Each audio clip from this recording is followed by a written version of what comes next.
He has spoken on the topics faith, family and freedom in Cuba, Belgium, Brazil, Congo, UK and all over the USA to crowds from 14 to 40,000.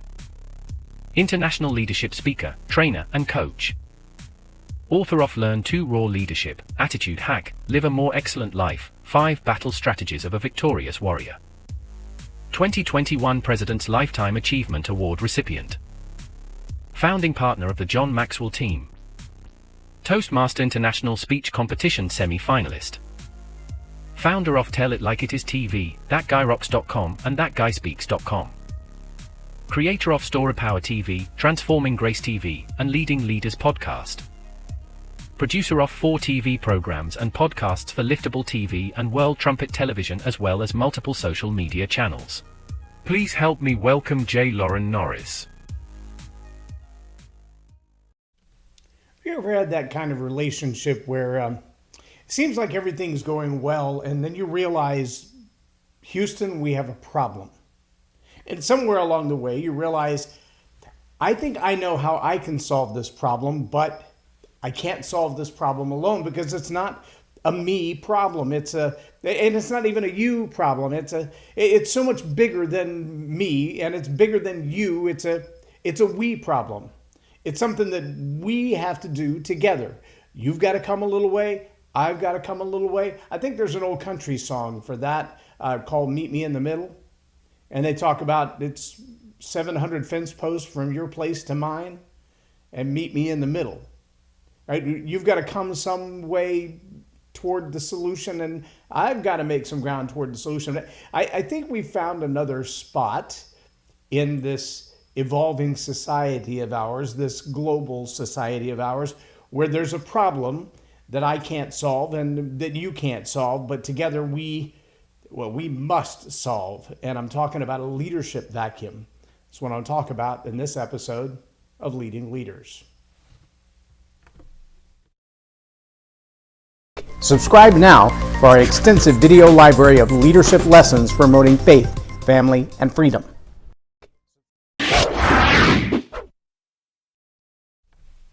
I'm J. Loren Norris with Leading Leaders Podcast.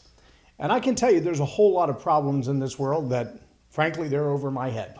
There's not much I can do personally about global climate change. Frankly, I think it's a myth, but others don't. Others are grandly concerned about it. And people like Greta Thunberg feel like our world is going to evaporate or dissolve or burst into flame in the next decade. So more power to you. Not a problem I can solve. I don't have the ability to undo 10,000 years of history of the earth and the life cycles of climate. I can't do much about it. I mean, I can put ethanol in my car. I can do what I do now because I live in a small town now, and I can walk about 80% of the places that I go. To go get coffee this morning, I will walk. To eat lunch today, I will walk. To meet with clients today, I will walk. If I don't do it from this studio, I will walk to about 90% of my business meetings and appointments today. I can do that for global warming. But see, there's this problem that I think has gone unsolved for one major reason. And I'm sad to say that the reason this problem has gone unsolved is that the people who have the power to solve it, the ability to solve it, the skill to solve it, the knowledge to solve it, they don't want it solved. Yeah, it's the leadership vacuum. And here's the real irony behind it. Leadership, according to my mentor, John Maxwell, is influence, nothing more and nothing less. But because we are humans and we live and thrive on our egos, oftentimes the influence that we have, we don't want to share. No, we want to hold on to the notion that if people follow me, it's because of me. I had an interesting conversation with a guy yesterday who's been almost 30 years doing what he does. And in his field, there are gazillions. Okay, maybe that's an exaggerated number, a little hyperbole. There are a lot of people who do what he does. And so in order to be a standout in that field, it's not like you can reinvent the field. I mean, There are people who do heart surgery, as an example. There's some basic ways to do heart surgery. Very few have ever done brain surgery or heart surgery in vitro, except Dr. Ben Carson. That's one way you can stand out in your field, to be a first to do something that no one has ever done before. But when the thing that you do has been done for thousands of years, anybody else who does it is, well, an also-ran. And when you find that yourself is in company with thousands, hundreds, millions of people who've been doing what you do for a long, long, long time, you've got to find a way to distinguish yourself in order to grow, in order to grow your influence, to grow your business. And the problem with leadership is that when you grow your business and you grow your influence and you expand yourself, something tends to happen, and that is someone whose life you've impacted, someone who you've trained to influence, starts getting attention. They start gaining ground. They start getting and building even more influence. And suddenly you find that you're not on the top of the heap anymore. All the work that you've done to be the superstar, to shine, to stand out, to be noticed, to be recognized, everything that you've done to become super special, one of a kind, teaching exactly the same thing, doing exactly the same thing that everybody else does. You've lost your spotlight. Dadgummit, you've handed it off to somebody else. In fact, you were probably the one, if you're a great leader, who moved the spotlight yourself onto someone else so they could shine for a moment. Not realizing in the depression of your ego and your heart of hearts that it's their season in the spotlight and you may all be done there.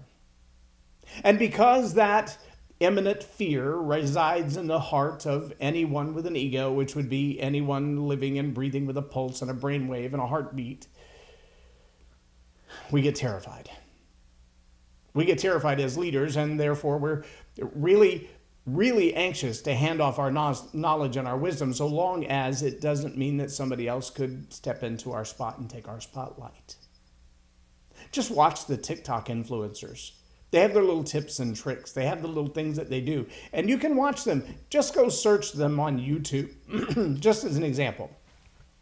Do a YouTube search that asks the question, what makes a video get the most views? And you're going to find plethora of answers. Everything from, well, it all starts with your thumbnail, to make sure that you have your SEO right, to make sure that your titles are captivating, to make sure that whatever you do in the first 1 to 3 seconds, that's why you see people jump into the frame or fly into the picture, or they zoom into the camera, they edit, click really fast because they know they deal with an ADD generation, and you've got 1 to 3 seconds to catch somebody's attention. But they will not tell you that information until after they've already gotten 5 to 10 million views on their videos, because they're not trying to share the spotlight. It's after they've had their success and after they've had their run, and maybe even after that grand idea has already run its course. That's when they're willing to tell you. That's when they're willing to tell you what to do to make yourself almost as famous as them. Keyword, almost. You'll be almost as good a leader as me. You'll be almost as successful as me. I don't expect to reach exactly the same level. That's not for everyone. There's not enough opportunity out there for everyone. That's kind of the underlying message. I mean, nobody would ever say that, but it's true. They're feeling like if I give away the best leadership tools that I have, if I teach you to influence the way I've learned to influence, if I give you the kind of impact that I've had, man, you might just steal my audience. You might get more attention than I've had. You might become more impressive, more memorable, more impactful. You might generate more income. You might have more influence, and I can't share the spotlight like that. You see it with a lot of Hollywood celebrities when a camera is put in their face. It's either game on or get away from me. If it's game on, then they're looking for every selfie and every opportunity and every bear hug and every congratulations they can get their hands on, especially if it's on camera and somebody gets to post it for them to get more viral. But there's like a threshold. There's a space where they realize, I don't need that anymore. I'm above you people. I've already got all the fame. I've already got all the fortune. I'm already going to be called for the next big movie. I'm all that and a bag of chips. And I don't need you to lift me up anymore. I had a chance to sit this last weekend and have some, for 10-minute long conversations, some very deep conversations in a 10-minute window of time with some very intelligent people, people who've made films, people who have toured all over the world, people who have written books, best-selling books. I haven't done any of that. I haven't accomplished any of that. But their graciousness to sit down and give me 10 minutes for an interview for Traverse TV was very compelling. Their conversation was compelling. Our dialogue back and forth, I thought, was pretty compelling. But the fact that they were willing to say, for a moment, my 25 million followers are not at risk by your little interview. I'm not worried about them stealing my attention. In fact, I don't mind sharing the spotlight for a moment, because the minute you put my name in the search tag of that video, there are going to be people watching who've never heard of you. It's a true story. I'll be honest and tell you, I've tagged a couple of photographs with them. The video hasn't even been released yet, and by the time it is, it might be irrelevant. But the conversation was worthwhile. The conversation was shared with some people. That dialogue alone means a lot, because I asked the same question of every one of them. If we recognize that there's a narrative out there that's not doing any good at all on any level, it's only about keeping certain people in power and getting more power for others and taking power from another set of others. If we realize that that's true, and we do, and we realize that there's a global drought of genuine leadership, and we do, then what should we be saying to the young people coming up behind us? What should we be saying to our elementary, middle school students, our high school students, to their parents? What should we be saying to bring back the passion for leadership? If you can't look at the world right now and realize that we have a vacuum of genuine leadership, that we're really missing the ability to pass on good core values that have longevity and the ability to transform our world, if you don't see that, then you're blinded by the narrative that's intentionally preventing it. If you do see it, then I'm going to ask you what I asked them. What should we be saying? Because this is not a problem I can solve. Not a problem I can solve all by myself, for certain. It's not a problem that you can solve all by yourself either. And I don't care who you are or how big your name is or what kind of reach you have. We can't solve this individually. This leadership vacuum that is impacting young people globally, 14 to 25 years old, the way they view the earth we live on, is a distorted narrative. They've been lied to. They've been lied to for a minute now. The real question is, how can we change the dialogue, change the narrative? What must we as leaders at whatever level, what must we say? What kind of conversations should we be having? What books should we be reading from? What quotes should we be sharing? What memes should we be creating? What video content could we be disseminating to bring back the value of leadership and the impact of influence in the smallest of circles, but with the deepest of wealth? What can we do? What should we say? Now, I don't want to end this video with you thinking that question is a rhetorical question. Nope. I would rather that you share this video with 1 million people, not for the sake of my video reach, but because that question should be answered by as many people as possible. And it should be answered in a genuine and honest way where people would ask the question, if I had 5 minutes, not necessarily with my kids, but with their friends, if I had 5 minutes to share the ideas that I've learned, the knowledge that I've gained, the experiences that I've lived through with someone else's kids, what would I say? And if you honestly look in the mirror and say, I don't know what I would say, this is your invitation to spend some time looking in the mirror and say, what would I say? If I had a TED Talk, or if I had 5 minutes with a microphone, if I stepped in front of the camera in a way that I never had before, not just to get views and open cans of springy snakes on people, but to pour out my heart and love on a stranger. If I had 5 minutes to do that, what would I say? I challenge you as a leader at every level. I don't care if you're a CEO of 500,000 people or you lead nothing but your family. Leading your family is an enormous responsibility, and genuinely will have more impact on the next generation, on the legacy, on the heritage of our country, of our world, than being a CEO of 500,000. Oh, sure, a CEO of a company that big, like a BlackRock or a Pepsi or a Bud Light, they have the ability to influence culture and society, to manipulate through money, to move product around, to change marketing schemes. They can make a huge impact, but the impact that you will make in the core of our society starts around the dinner table, on the way to the soccer game, sitting on the fishing pier, or the front porch. So what can we do together? This leadership vacuum has the potential to destroy everything we know about society and culture. There are deep heritage in many religions, many communities, many faiths around the world. I have mine. Do you have yours? Do you know what matters to you when you're gone? What you want to leave behind for the next generation, for your kids and your grandkids? Have you figured that out?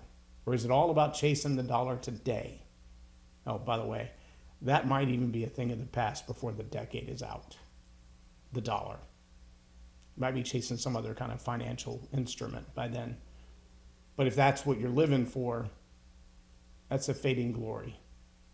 I want to challenge you as leaders to look in the mirror and ask yourself, if I had 5 minutes to tell the world something that I've lived through that would change their life and save them the pain, this is what I would say.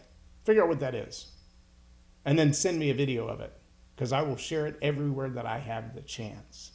I would love to have your video saying, if I had 5 minutes to tell the world how to break this leadership vacuum and begin to reinstill genuine leadership where people are concerned about the well-being of others and not just their own glory. Send me that video. I'd love to have it. I'd love to share it. I'll put it on every broadcast platform that I can. But don't remain silent. I can't solve this vacuum problem. You can't solve this vacuum problem, but we, all of us, together we can. I'm Loren Norris with Leading Leaders Podcast, or Tell It Like It Is TV. Have a blessed day.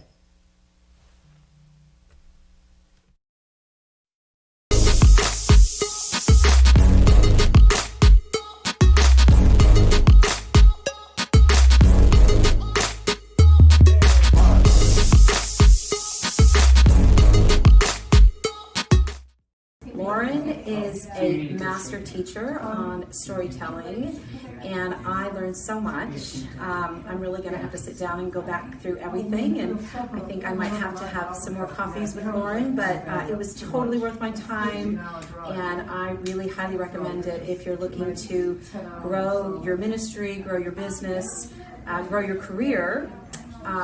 Loren will serve you well. Thank you.